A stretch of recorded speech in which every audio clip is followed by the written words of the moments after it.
Hi, good morning, everyone. Welcome back to the series of All About English. Rave, R-A-V-E, rave. ரேவ்னு முட்டைய ஃப்ளாட்டாக படிக்காம rave என்று சொல்ல வேண்டும். Meaning talk wildly and incoherently. கண்ணா பின்னான்னு பிதற்றுகிறான் சொல்கிறோம்ல, ஒரே பேத்தல் பிதற்றல், அதுக்கு ரேவ்னு சொல்லுவாங்க. இது ஒரு மீனிங். இன்னொரு மீனிங்க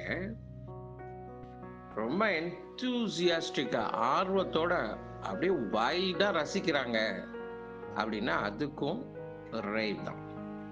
இப்போ உதாரணம், Nancy is having hysterics and raving about a ghost. அவளுக்கு ஏதோ சைக்கலாஜிக்கல் ப்ராப்ளம், ஏதோ மனக்கோளாறு, பேய் அது இதுன்னு பெனாத்துறா அப்படின்னு சொல்றது இந்த ஃபர்ஸ்ட் சென்டென்ஸ் ரைட்.